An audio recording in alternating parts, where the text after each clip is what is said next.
아모스 4장입니다. 오늘 이 아모스 4장에서는 크게 세 개로 보겠습니다. 먼저 첫 번째 하나는 1절에서 3절입니다. 특별히 1절에서 3절은 바산의 암소들아 라고 그렇게 표현을 합니다. 이 바산은 이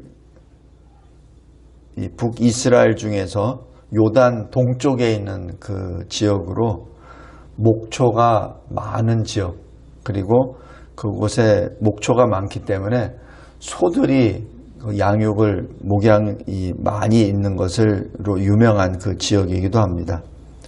그런데 이 암소들이 풀을 먹듯이 이 사마리아에 사는 이 통치자들이, 위에 있는 지도자들이 가난한 백성들을 풀을 먹듯이 그렇게 풀을 먹는다고 비유를 합니다. 또 그 암소들이 풀을 받듯이 또한 이 북이스라엘의 통치자들이 자기 백성들을 그렇게 짓밟는다고 그렇게 표현을 합니다. 그래서 1절에 보면은 힘없는 자를 학대하며 가난한 자를 압제한다라고 그렇게 기록을 합니다. 그러면서 더 나아가서 집에 들어가 가장들에게 술을 가져오라 라고 말을 합니다. 그것도 부족해서 자기가 마실 술을 가져오라고 또 명령까지 합니다. 여기에 대해 2절에 하나님께서 하나님의 거룩을 두고 맹세하십니다. 내가 너희들에게 심판할 그 때가 반드시 오리라. 그리고 어떻게 심판하냐면 너희들을 갈고리로 끌어갈 것이다. 그리고 남은 자들은 낚싯줄로 끌고 갈 것이다 라고 얘기합니다. 여기서 남은 자들이라고 얘기한 것은 숫자적으로 남은 자들도 되지만 그 자손들을 또한 말하기도 한다고 그렇게 해석을 합니다. 그리고 3절에 보면은 성 무너진 데라고 얘기해서 성이 무너지고라는 그 시사가 들어가고, 이 하르몬에 던져지리라 얘기하는 것은 아마 그 대적들이 와서 이 사마리아 북이스라엘과는 전혀 관련이 없는 타 지역으로 포로로 데려간다는 그런 의미도 됩니다. 하여튼 여기 1절에서 3절 처음에는 이스라엘의 죄와 거기에 대한 심판 또는 징계에 대한 그런 비유적인 설명이 나옵니다. 그리고 4절부터 여기 11절까지는 하나님께서 분명하게 이스라엘의 그 행한 일에 대하여 회개의 기회를 주셨으나, 그러나 회개를 하지 않는 그런 이스라엘을 다시 한번 기억나게 하십니다. 여기 여기 프린트물에 지도가 나와 있는 것을 잠깐 보시기 바랍니다. 왼쪽 지도에 보면은 파란색으로 하는 것이 사해입니다. 사해 바로 위에 요단강 그 실처럼 되어 있는 왼쪽이 길갈이고, 그 길갈에서 왼쪽으로 조금 더 가면 여리고입니다. 그리고 여리고에서 이 서북쪽으로 조금 올라가면은 베델입니다. 그래서 이 베델이 이 북이스라엘의 최남단이 되죠. 그래서 오른쪽 지도를 보면 녹색이 북이스라엘인데 남쪽에 베델이 있죠. 그리고 북쪽 끝에 단이라고 있습니다. 그래서 초대 이스라엘 왕 여로보암이 베델과 단에 각각 금송아지를 여호와라 둔갑시켜서 거기서 거짓 예배를 드리도록 그렇게 획책을 하죠. 그래서 이 초대 여로보암 왕 이후에 북이스라엘은 예루살렘으로 돌아와서 하나님께 예배를 드리는 것은 모든 것을 중단해버리고 초대 여로보암 왕이 만들어 놓은 그 지역과, 그리고 자기들이 마음대로 정한 절기, 또 여로보암 왕이 돈 주고 고용한 사람들을 레위인 대신에 제사장으로 삼아버리고 자기 마음대로 하나님의 이름을 부르게 되죠. 지금 그러다 보니까 지금 북이스라엘이 이러한 멸망 직전에는 그것이 완전히 치닫는 그러한 상태가 되어버렸습니다. 다시 여기 왼쪽 지도를 잘 보시면 여기 베델은 어느 곳이죠? 이스라엘의 조상 이스라엘이죠. 야곱이 바단 아람으로 자기 형 에서를 피하여 나아갈 때 하나님께서 만나 주신 곳이고 또 하나님이 언약을 거기서 확증해 주신 곳이 바로 베델입니다. 그래서 야곱이 그곳 이름을 벳엘 하나님의 집이라고 그렇게 이름을 불렀죠. 나중에 20년 후에 하나님께서 주신 그 가족들과 모든 재물들을 이끌고 돌아올 때 그때 예배를 드렸던 것이 바로 이 베델입니다. 그래서 이 베델은 이스라엘 백성들에게는 영적으로 매우 중요한 장소이기도 합니다. 그리고 여기 여리고 오른쪽에 있는 길갈은 요단을 건너고 난 다음 여리고 성 앞에서 하나님께서 여호수아에게 명령하신 그 곳이죠. 할례를 행하라라는 바로 그 장소입니다. 여리고는 당시 여리고 성의 그 난공불락의 그 성 앞에서 적진 앞에서 할례를 행한다는 얘기는 자살 행위와 똑같습니다. 그러나 하나님께서는 이곳에서 할례를 함으로 이 전쟁은 하나님의 전쟁이요 그리고 하나님이 거룩하게 불러주신 바로 이스라엘의 전쟁임을 여기서 선언하고 증거케 하고 이걸 전부 다 믿음으로 행하게 하죠. 그래서 이 길갈은 구르다라는 것으로 이 애굽에서 당했었던 그 수치를 이 길갈에서 이 할례를 통하여 모든 수치를 굴려 보낸다라는 그 의미에서 이스라엘 백성들에게는 애굽에서의 그 수치를 씻어내는 역사적인 전환점이 되는 지역이기도 합니다. 그런데 여기 4절에 보면 베델에 가서 범죄하라. 길갈에 가서 죄를 더하라. 이런 표현이 나옵니다. 바로 이스라엘이 하나님의 언약을 받은 그 베델에서 1계명부터 4계명까지 어기는 우상 숭배 범죄를 계속해서 하는구나라는 그 말씀입니다. 두 번째로 이스라엘의 수치를 굴려보냈던 그 길갈에서 죄를 더하고 라고 해서 하나님이 이스라엘에게 행하신 모든 일들을 다 잊어버리고 이제는 더욱더 하나님 앞에 죄를 범한다라는 그 말씀입니다. 그리고 그 다음에 아침마다 희생제물을 드리고 3일마다 11조를 드린다. 그리고 누룩 넣은 것을 불살라 이 감사제, 이 수은제란 감사제를 의미합니다. 감사제를 드리고 낙헌제는 자기 스스로 하나님께 드리고자 하는 마음이 생겨서 드리는 예배입니다. 스스로. 그래서 그 낙헌제를 소리내어 선포해라 라고 말씀합니다. 근데 여기서 중요한 것이 언뜻 보기에는 굉장히 열심이죠. 매일 아침마다 희생제물을 드리고 또 3일마다 11조를 드리고 그리고 감사제 자기가 의대로 자기가 원하는 대로 하나님께 영광을 드리기 위한 예배도 드리고 보기에는 참 좋습니다. 그러나 하나님은 그 사람들의 중심을 보시는 분이잖아요. 이 아침마다 드리는 희생제물 3일마다 드리는 11조 너의 열심을 과시하는구나. 하나님이 받든 안 받든 하나님이 정하시는 규례는 아예 내팽개쳐버리고 자기 열심대로 자기 마음대로 드리는구나. 그리고 5절에 누룩은 넣지 말라고 했는데 누룩을 넣고. 왜 누룩을 넣죠?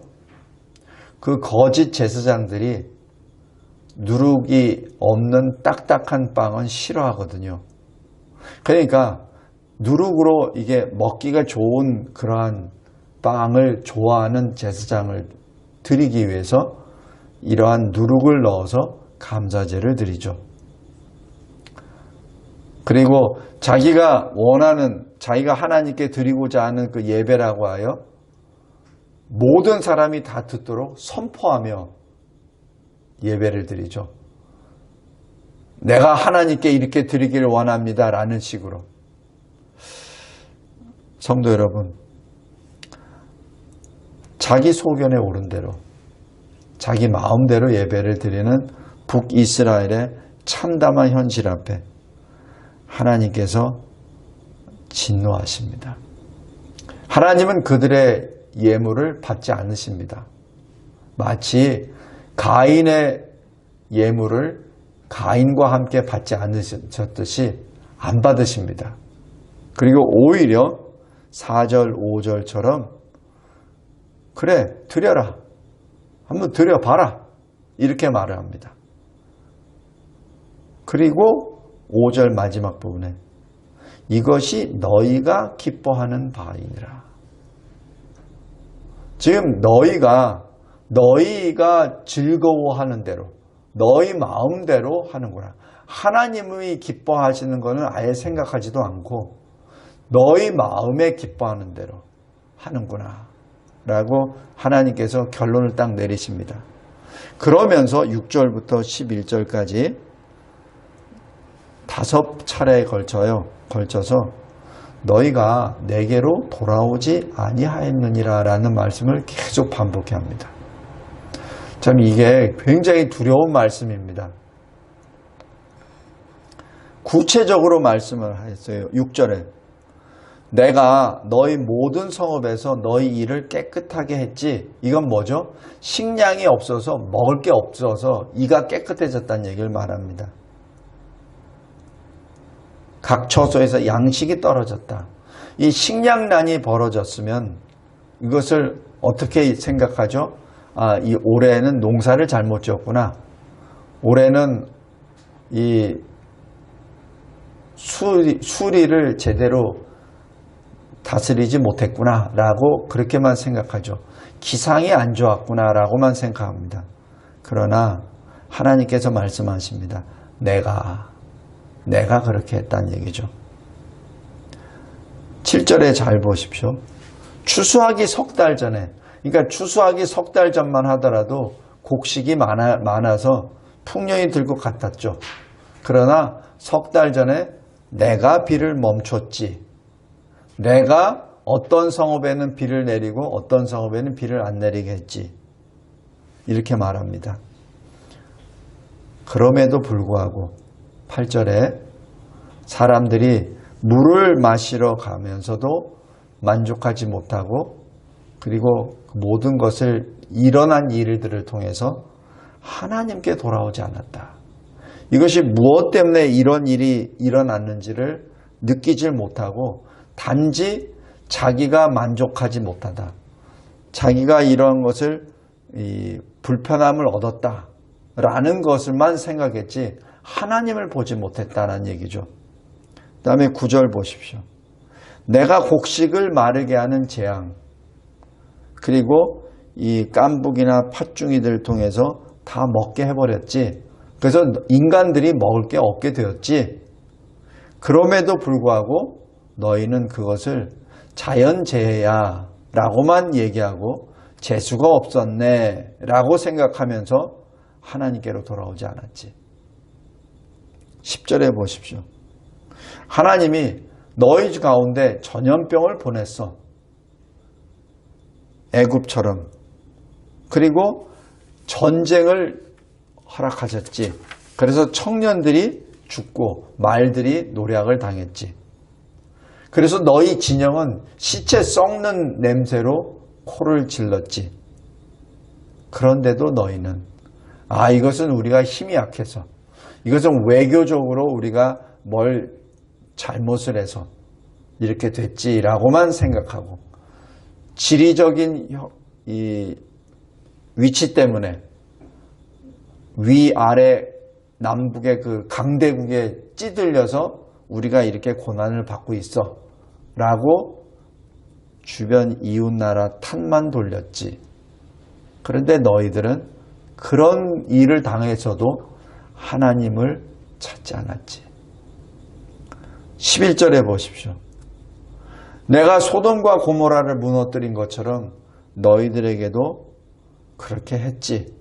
이게 소돔과 고모라에 이 보면은 하나님께서 소돔성을 뒤엎었다라고 이렇게 표현합니다. 뒤엎었다. 이게 뭐죠? 지진이 일어났다는 얘기입니다.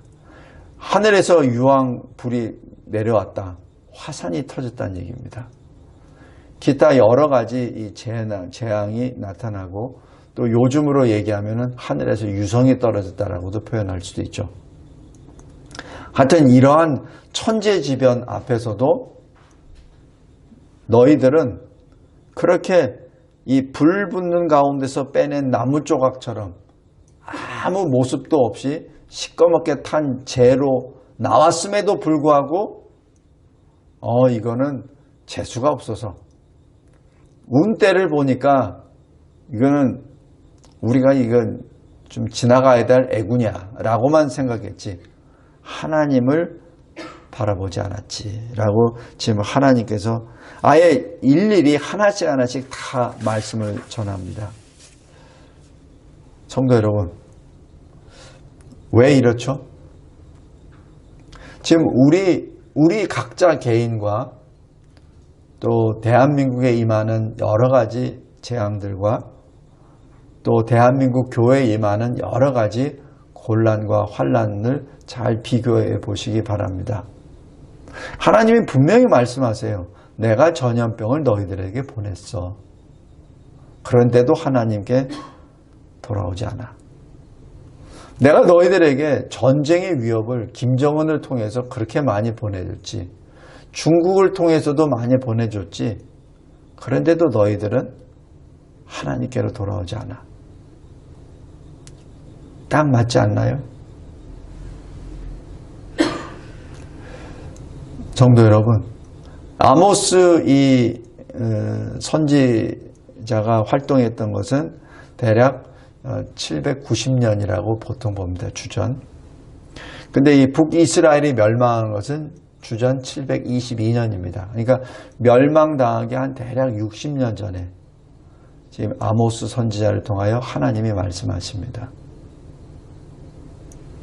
우리는 어떤가요? 우리 각자 개인은 어떤가요? 우리가 하나님 앞에 예배를 드린다고 하면서 우리는 과연 아벨과 아벨의 심정으로 하나님께 나아갑니까? 아니면은 그냥 남도 드리고 교회에서 그렇게 하라고 되어 있으니까 그냥 그 뜻대로 형태상은 아벨인데 마음은 혹시 가인과 같지는 않은지 다시 한번 우리 스스로를 점검해 봐야 됩니다.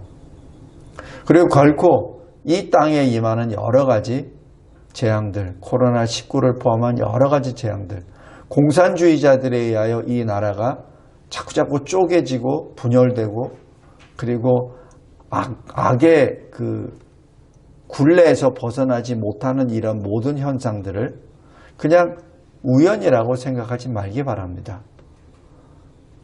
어떤 정치의 어떤 역학관계로 외교의 국제적 역학관계로 생각하지 말기를 바랍니다.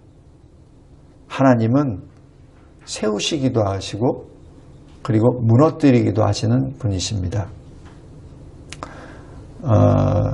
이사야서 45장 7절에 하나님이 말씀하십니다. 나는 빛도 짓고 어둠도 창조하니라. 나는 평안도 짓고 환난도 창조한다. 나는 여호와라 이 모든 일들을 행한다. 지금 이 하나님이 하신 말씀입니다. 예레미야 31장, 예레미야 1장에서도 하나님께서 세우시기도 하고 심으시기도 하고 또 무너뜨리기도 하신다라고 그렇게 기록합니다. 마지막 세 번째 12절 13절입니다. 하나님께서는 이러한 모든 것을 미리 말씀해 주세요. 왜? 돌아오라고. 만약에 누차 제가 말씀드리지만 하나님께서 진정 북이스라엘을 다 없애버리실 마음이었다면 이런 말씀 하실 필요가 없어요. 소돔을 멸하실 때 소돔성에다가 무슨 말씀을 남기셨습니까? 남기시지 않았죠. 마찬가지입니다. 이 북이스라엘에게 이렇게 말씀을 주신 것은 멸망이 아니라 구원을 위해서, 회복을 위해서 주신 말씀입니다. 그래서 12절 13절에 이것은 자연재앙이 아니야. 그러니까 결론적으로 12절 마지막 부분, 이스라엘아 너의 하나님 만나기를 준비하라. 자연재앙이 아니야. 내가 이와 같이 너에게 행하였어. 내가 이것을 너에게 행할 것이니까 내가 살 길은 너의 하나님께로 돌아와. 지금 그 말씀입니다. 지금 그게 키포인트입니다. 어떤 위협이고 환난이고 두려움이 키포인트가 아니라 하나님께로 돌아오라는 것이 사실 주제입니다. 이사야서 40장 말씀에 광야에 외치는 소리라라는 말씀으로 시작하면서 하나님 백성들에게 주시는 5가지 교훈이 바로 이 말씀 만나기를 준비하라는 세부적인 내용이라고 보고 인용하여 보겠습니다. 먼저 이사야 40장 3절, 4절, 5절에 광야에서 여호와의 길을 예비하라. 사막에서 우리 하나님의 대로를 평탄하게 하라 라고 말씀합니다. 이게 뭐죠?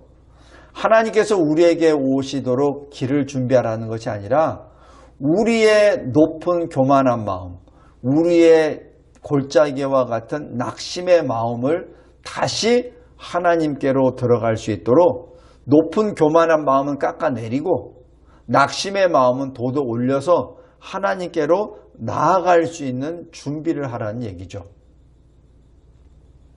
그게 무엇이죠? 회개하라는 얘기입니다. 두 번째, 이사야 40장 6절부터 11절 외치라라고 말합니다. 무엇을 외치라? 모든 육체는 풀이야. 시간이 지나면 다 사라져. 그러나 하나님의 말씀은 영원해. 그 얘기는 뭐죠? 너의 육신을 의지하지 마. 네 생각을 의지하지 마. 너의 재물을 의지하지 마. 너의 자식을 의지하지 마. 하나님의 말씀을 의지해 라고 지금 말씀하시는 것이죠. 그 진리를 전하라는 얘기죠. 그래서 아름다운 소식을 시온에 전하는 자여 높은 산에 오르라. 힘써 소리를 높이라. 너희의 하나님을 보라 하라 라고 전도하라라는 얘기입니다. 세 번째, 이사야서 40장 12절부터 17절입니다. 깨어나라 라는 얘기입니다. 깨어나라. 각성하라 라는 얘기죠. 하나님 앞에서 모든 열방은 아무것도 아니라. 아무것도 아니다. 하나님 앞에서 어떠한 강대국도 아무 의미가 없다는 얘기입니다.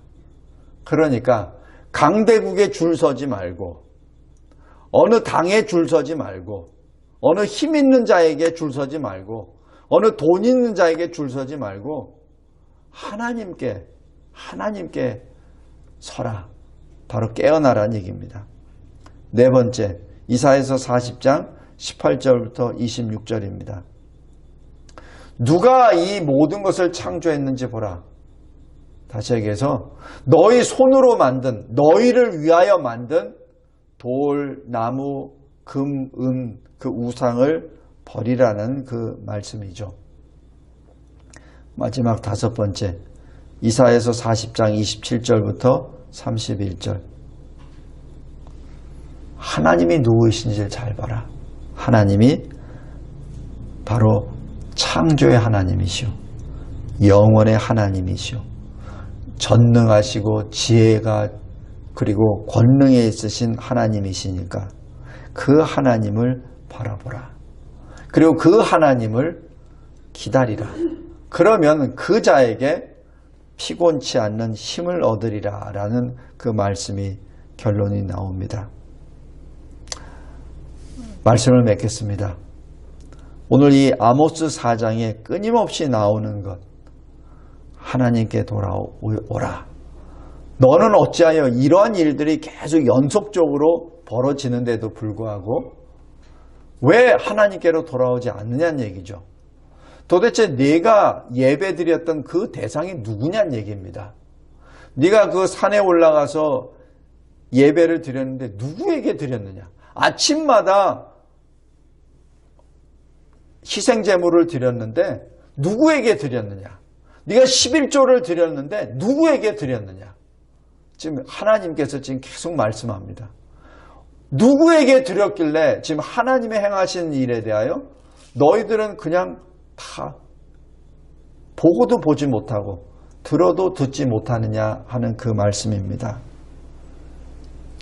예수님이 한마디로 말씀하시죠. 마태복음 4장 17절 공생애를 처음 시작하실 때 하신 말씀, 회개하라 천국이 가까이 왔느니라. 이 말씀으로 결론을 냈습니다. 여기에 대해서 두 가지만 보겠습니다. 하나님의 마음은 어디에 있는지, 어떤 것인지. 누가복음 15장 7절에 죄인 한 사람이 회개하면 하늘에서는 회개할 것이 없는 의인 99으로 말미암아 기뻐하는 것보다 더하리라. 예수님이 하신 말씀입니다. 하나님께서는 회개하는 죄인 한 사람을 이토록 기다리시고 기뻐하십니다. 베드로후서 3장 9절에서도 아무도 멸망하지 아니하고 다 회개하기에 이르기를 원하심으로, 그래서 하나님께서는 오래 참으신다고 말씀하십니다. 그리고 로마서 10장 21절 순종하지 아니하고 거슬러 말하는 하나님의 백성에게 종일토록 주님이 두 손을 벌렸노라 라고 말씀하시죠. 이것이 하나님의 마음입니다. 이것이 진정 하나님의 마음입니다. 그 마음을 다 실현하시고 또 완성하시기 위하여 오신 분이 하나님의 어린 양 예수 그리스도이십니다. 그래서 구원이라는 뜻의 이름 예수가 그의 이름이요. 요한복음 10장 15절에 나는 선한 목자라. 나는 내 양을 위하여 내 생명을 버리노라. 내려놓는다고 말씀까지 하십니다. 그리고 히브리서 10장 19절 20절에 예수의 피로 우리 가운데 있는 그 휘장이 열리고 새로운 살 길이 열렸다라고 기록합니다. 성도 여러분, 오늘 아모스 4장 대략 한 3000년 전의 일이라고 생각하지 마시고 지금 이 순간에 우리에게 주신 하나님의 말씀을 하고 다시 한번 마음으로 받기를 원합니다.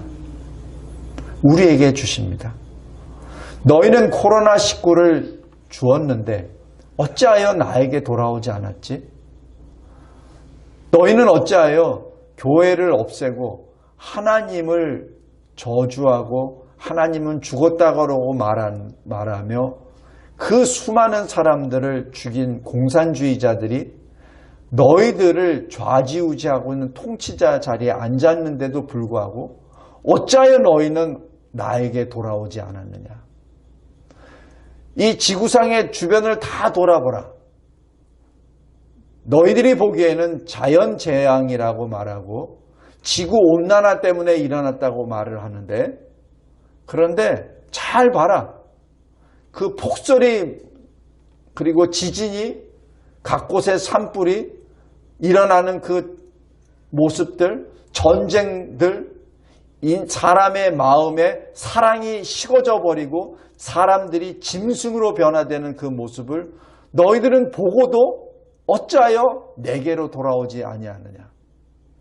어찌하여 여전히 너희들은 너의 직장이 먼저 우선이 되고 너의 기업이 먼저 우선이 되고 너희 자식 교육이 먼저 우선이 되고 하나님께로 돌아오는 것은 왜 생각을 하지 않느냐.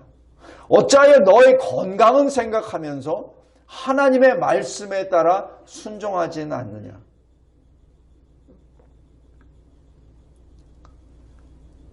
이 시대를 향하여 우리에게 주시는 말씀입니다. 주님이 다시 선포하십니다. 회개하라. 천국이 가까이 왔느니라. 하나님 아버지 감사하고 감사합니다. 하나님께서 저희들에게 주신 이 위대하신 이 말씀이 우리에게는 생명의 말씀이요. 하나님을 만나러 가는 그 길이요. 또 하나님과 연합하여 하나님의 영광 그 기쁨이 되는 생명의 길임을 고백합니다. 하나님 깨어 일어나게 하여 주옵소서. 그리고 오직 주님만을 바라보며 주님만을 앙망하는 자 되게 하옵소서. 예수 그리스도의 이름으로 기도드리옵나이다. 아멘.